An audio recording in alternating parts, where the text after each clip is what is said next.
Inson qalbini shayton vasvasa qilib, turli ishlar qilishga, harom o'ylash yoki so'zlashga undasa, bunday vaziyatlardan qanday qilib chiqib ketsa bo'ladi? Bunday vaziyatlarga avvalo tushmaslikka harakat qilish kerak. Vasvasaga tushmaslik, shaytonga do'qinmaslik holatini o'zida bo'lishi uchun har bir mo'min musulmon qattiq harakat qilishi kerak. Buning uchun iymon, e'tiqodda mustahkam bo'lish kerak, ibodatda sobit qadam bo'lish kerak. Ana shu paytda demak inson shaytondan uzoqda bo'ladi, uning vasvasasidan uzoqda bo'ladi. Xo'p, ba'zi bir holatlarda mana shunday xayol tortib qolsa, gunoh, harom, bo'lmag'ur narsalar xayolga kelib, shuni qilsammikin, qilmasammikin deydigan holatlar bo'lib qolsa, darhol auzu billahi minash shaytonir rajimni ko'p aytish kerak. Astag'firullohni ko'p aytish kerak. Shunaqa paytda darhol turib, tahorat qilib, 2 rakat namoz o'qib qo'yish kerak. Hammasi mana shu narsalar demak amaliy ravishda shaytonning vasvasasidan uzoqlashishga olib boradigan ish. Eng muhimi Alloh subhanahu va taolo har bir narsadan xabardor zot ekanligi, qalblardagi bo'layotgan narsalarni ham bilib turuvchi zot ekanligini demak esga olib, yodlab, zikr qilish kerak. Ana shu paytlarda inshaalloh bu shaytonning vasvasasidan uzoq bo'ladi. Yana bir tasavvufni eng muhim ta'limotlari, ya'ni qalbni poklash ma'nosidagi ta'limotlaridan hadisdan olingan demak tushunchalardan aytib o'tish kerakki, ba'zi bir ibodatga ixlos qilib, berilib, qalbi haqiqiy poklanib, yaxshi bir raviyaga kirib borayotgan paytda ham ko'pchilikda vasvasa holati paydo bo'ladi.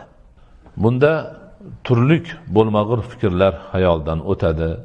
Iymon, e'tiqod, ibodat qilishlarni foydasi bormi, o'zimi yo'qmi degan darajagacha borib yetishi mumkin. Ana shu paytda inson nihoyatda og'ir holatga tushib qoladi. Chunki avval o'zi e'tiqod qildi, o'zi ishondi, o'zi rag'bat qildi, harakat qildi, qo'lidan kelganicha ibodat qildi, balki ziyoda nafl ibodatlarni ham qildi. Endi bo'lsa xayolida butun boshqacha, teskari, inson o'ylaganda ham larzaga tushib ketadigan yomon fikrlar kelmoqda. Buni qanday tushunish kerak deydigan bo'lsa, buni hadis sharifda kelganda zalika mahdul iymani degan, bu iymonning haqiqatini boshlanishi. Bu qanday bo'ladi? Buni tasavvuf ulamolari sharh qilib hadisni aytishadiki, shayton insonga bo'lgan munosabatda insonlarni 3 ga bo'ladi.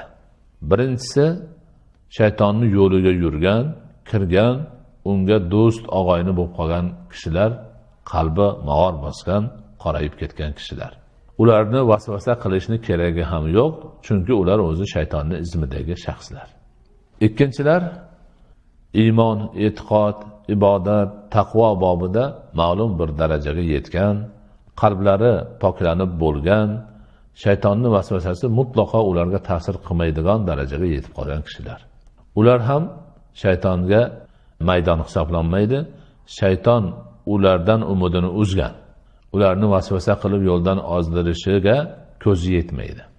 Endi qalbi poklanib borayotgan, Allohga qurbat hosil qilib borayotgan kishilarga esa shayton vasvasa soladi. Chunki shularni qalbi poklar guruhiga qo'shilib qolishiga buni xohishi yo'q. Ana shu haligi ibodatga kirib, ancha bir masofani kesib qo'yib, keyin hayolidan har xil narsa o'tadigan kishilarimiz yaxshi bilish kerakki, bu iymon, e'tiqod alomati.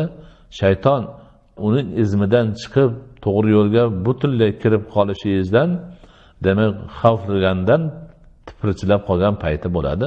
Shuning uchun bunday paytni yaxshilik alomati bilish kerak va yana ham ibodatda mustaqimroq bo'lib, yana ham e'tiqodni mustahkamlab bir az davom etilsa, shaytonning vasvasasi inshaalloh mutlaqo yo'q bo'ladi.